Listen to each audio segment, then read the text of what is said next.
So let's do that. Perfect. And Facebook.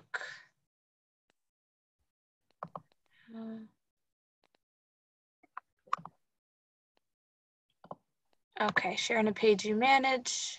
Next. Okay, hold on, it's just preparing the preview.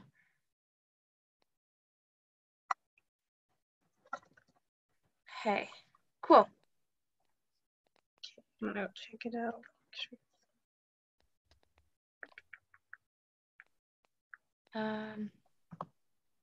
Yeah, Rania, just let me know if it's working. Checking it out right now. It still says setting up. Sorry, guys, stand by.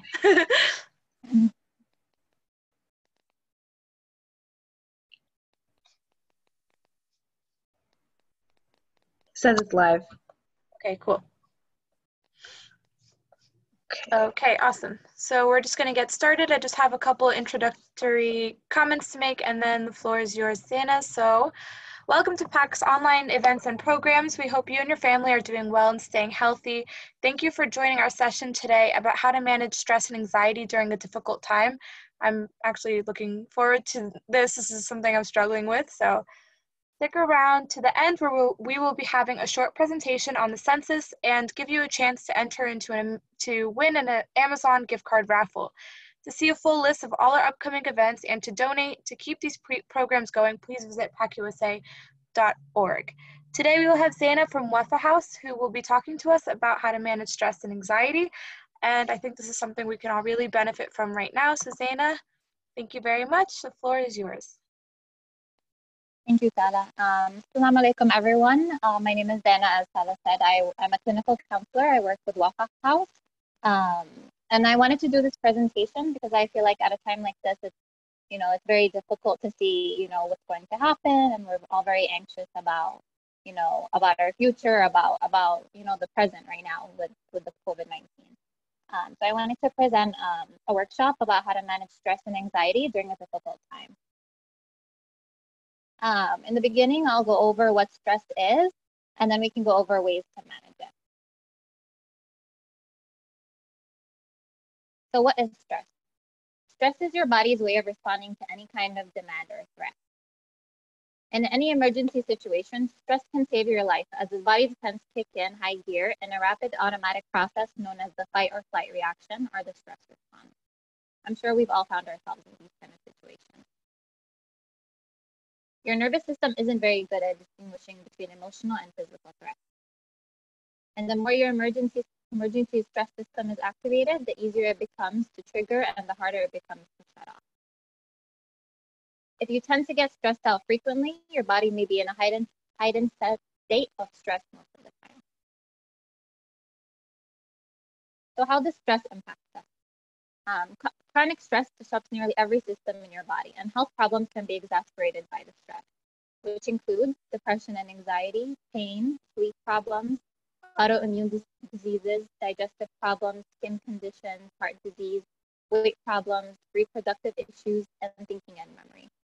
So as we all know, when we get stressed out by, let's say, we have an exam coming up or we have a job interview coming up, we start to become, anxious. We start to get worried. We might not sleep at night, or we might start eating more or eating less.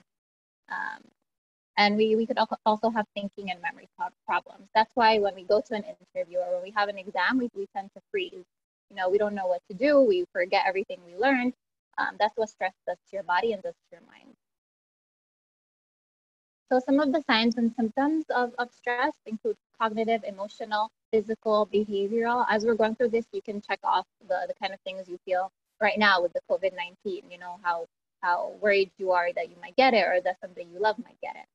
So some of the cognitive symptoms include memory problems, inability to concentrate, poor judgment, seeing only the negative, being anxious or having racing thoughts or constantly being worried. Some of the emotional symptoms, depression or unhappiness, anxiety, moodiness, feeling overwhelmed, being lonely and isolated, or having other mental and emotional health problems. Physical include having aches and pains, diarrhea or constipation, nausea, chest pain, loss of a sex drive, and having frequent colds or flu. which is, something that we're seeing a lot now. Like, every time because of the COVID-19, every time we sneeze, we're like, oh my God, I think we got it. Or every time somebody coughs around us, you're like, oh, this person seems to have the COVID-19.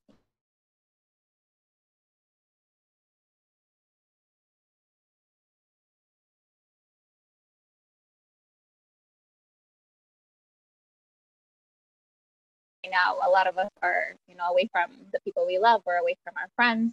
And if you're the type of person that withdraws from others, when you get anxious, this, being in this kind of situation can make it worse. There's also procrastinating or neglecting responsibilities, using alcohol or turning to drugs to relieve your anxiety, or having nervous habits such as nail biting or pacing. And some of the causes of stress right now, I think everybody's major cause of stress is COVID-19, but you could see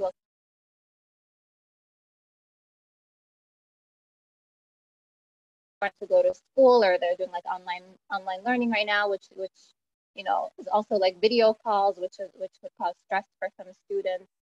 Financial problems has been one of the we've been hearing a lot from our clients about having financial problems, losing their jobs, not being able to feed their families. So as you can imagine, the kind of stress that puts on a person and puts on a family. So children and family can be causing stress. So if you can imagine like a woman that's in a domestic violence relationship, because of like the social distancing and staying at home and not being able to go out, you can't imagine what that does to a woman that's in a domestic violence relationship. The kind of stress, the kind of anxiety that she might be in, or he might be in. A major life change, which is, COVID-19 is a major life change for the whole population. Relationship difficulties. I read an article that divorce rates are extremely high right now during COVID-19 because everybody is like kind of stuck together in the same house. And some of the internal stuff are being pessimistic, inability to accept uncertainty, having rigid thinking, negative self-talk, having an all or nothing attitude, or having unrealistic expectations. So the top 10 stressful life events are, death, divorce, separation, imprisonment, death of a close family member, injury or illness, marriage, job loss, marriage reconciliation, and retirement. And of course, we could, a lot of those pertain to what's going on right now, like COVID-19, how it affects us, how it affects our families, how it affects our relationships with the people we love, how it affects whether we lost a job or have financial issues. So what are the factors that influence our stress tolerance?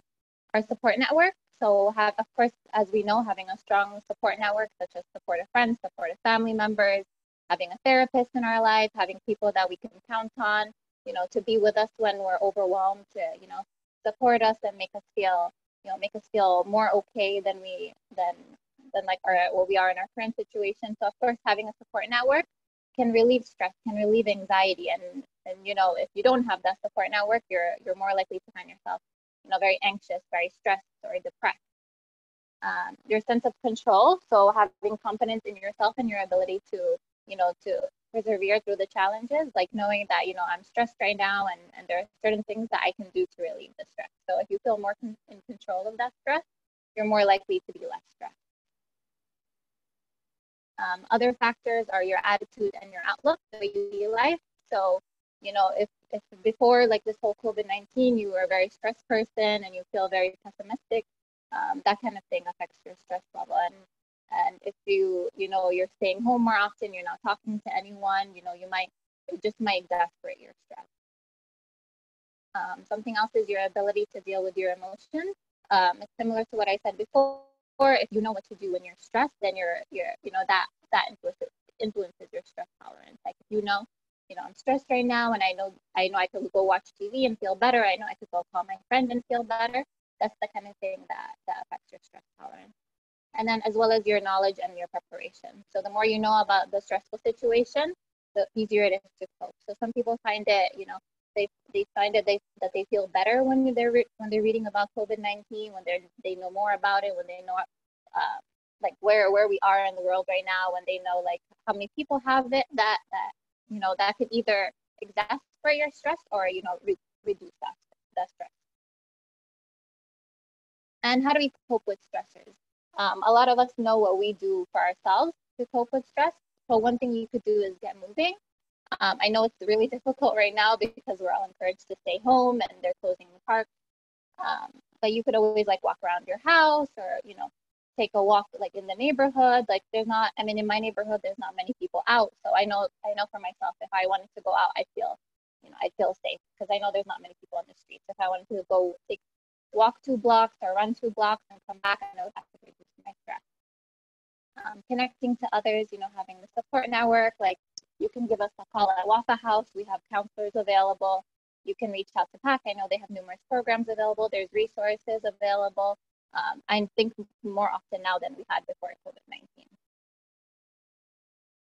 And then something else is, because we're all stuck at home, we could always reach out to neighbors. I know everybody's stressed. I know like on Facebook, there's neighborhood groups that you could reach out to, and they also have resources. So, try to look for those resources.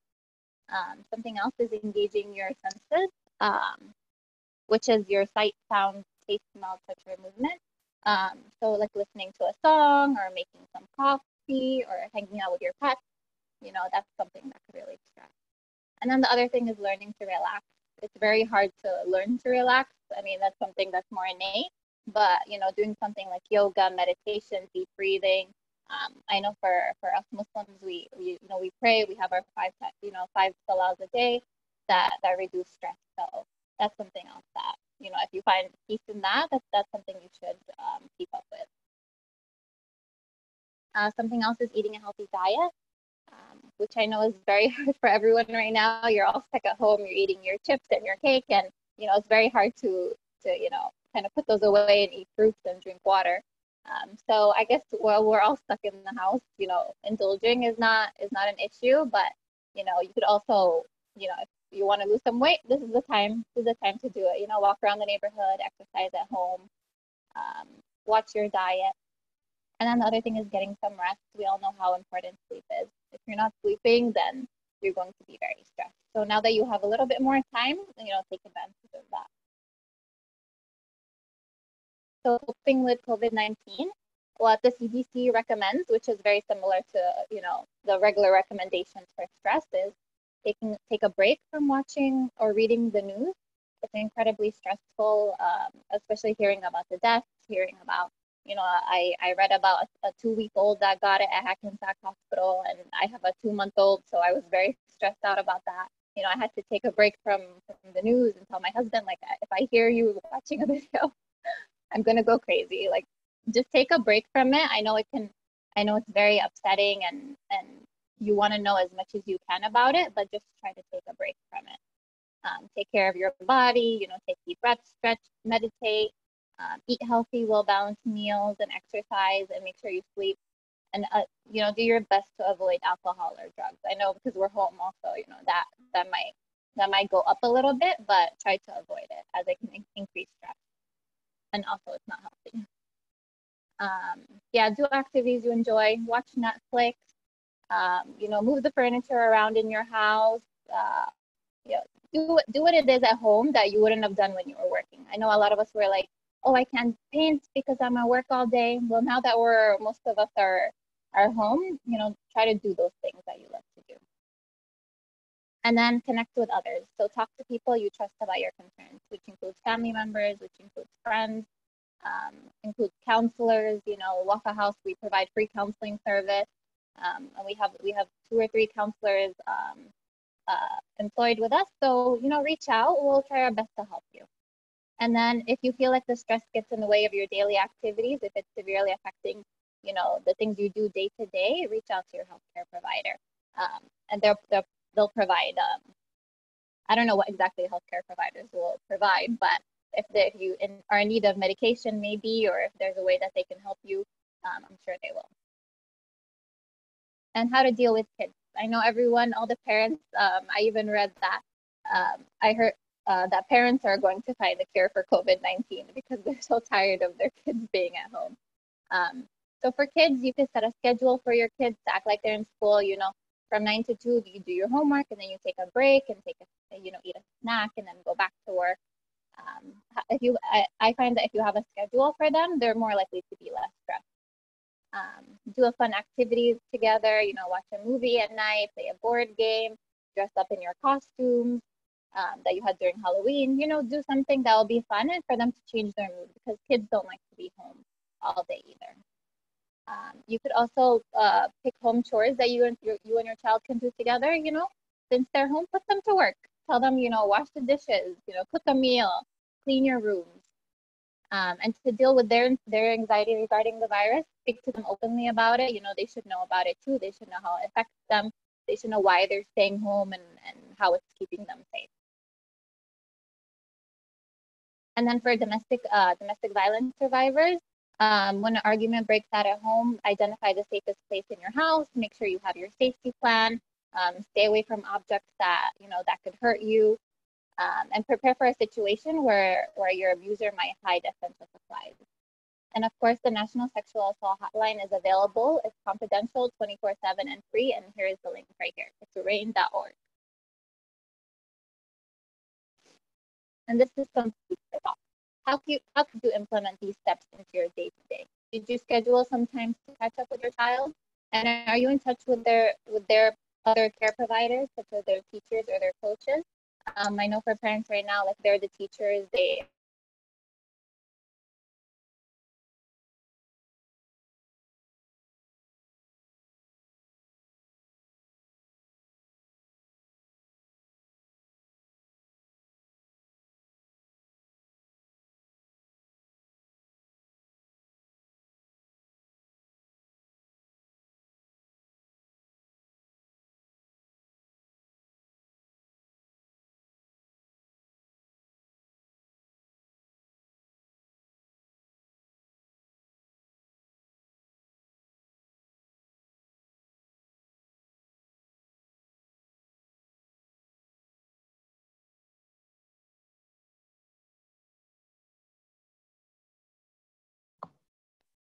Hi, can you guys hear me?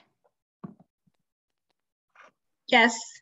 Sorry, I lost internet connection, so I actually didn't hear the last part. Zana, did you sign off or did you end I'm it? still here. Yeah, I'm finished.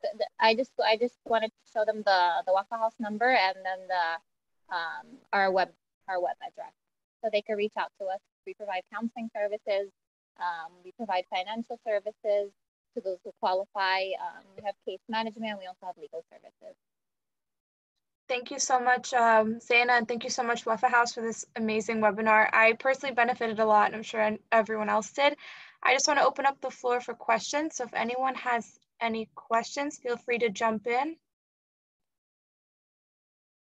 Rania, if you could just see the Facebook and see if anyone's asking questions on the live. I guess I'll start. I have a question. So you were talking about the physical signs of stress and anxiety, and one of them was, the chest pain. How can we identify when our chest pain is anxiety related as opposed to a possible cold, flu, or COVID?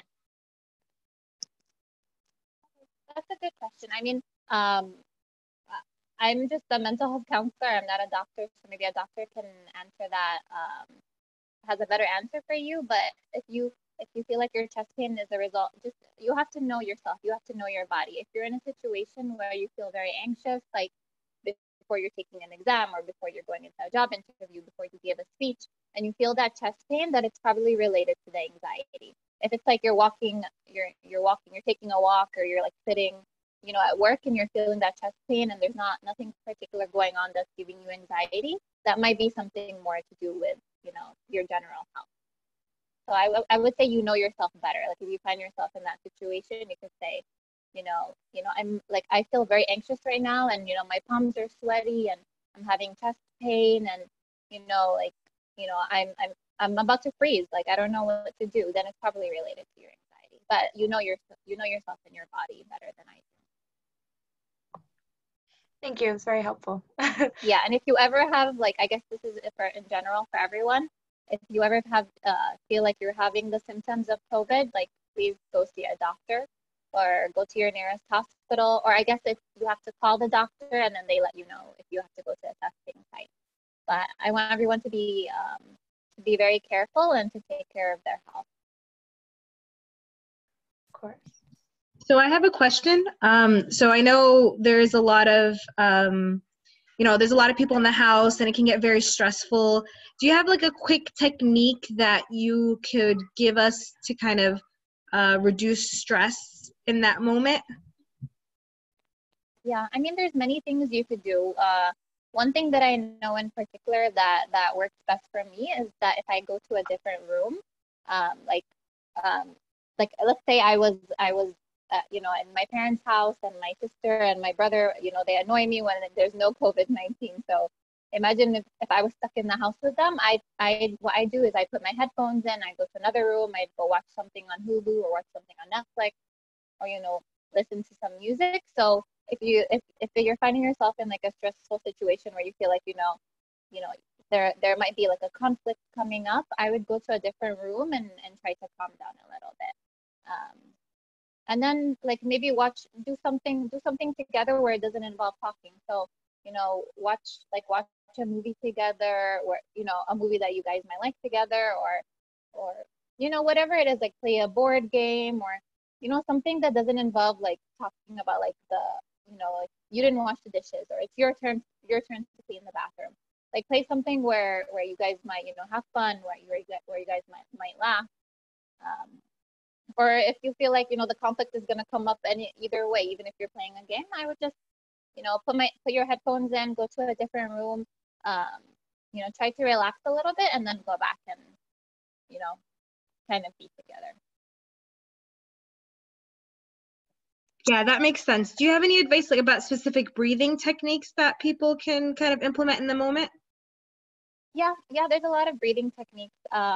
What I like most is the one where you breathe in and then you breathe out like you're blowing out a candle, and then doing that a few times. So, doing like for 3 or 4 seconds and then breathing out. And I'm not really a fan of breathing techniques, so I can't really tell you of all the ones that exist.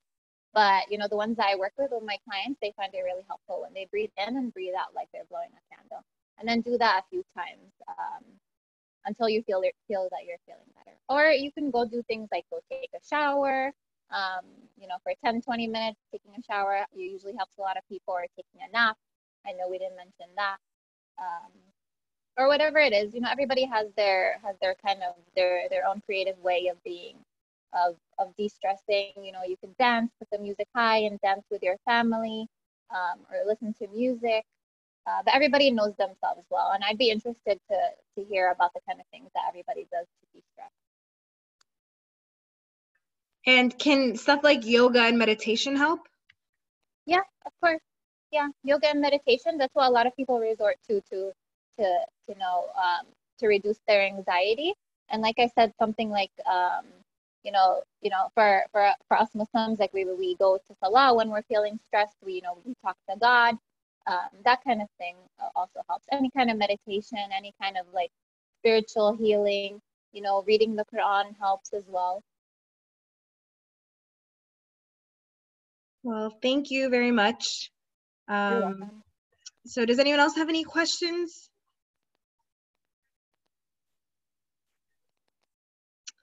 Okay, so if there's not any more questions, we're just going to be, so thank you very much, Zana, for all this very, very valuable information. We hope that everybody benefited something from the class. We also want to make it a point to let everyone know that we do have an online yoga and meditation class that happens every Thursday and Saturday at 10 a.m. via Zoom.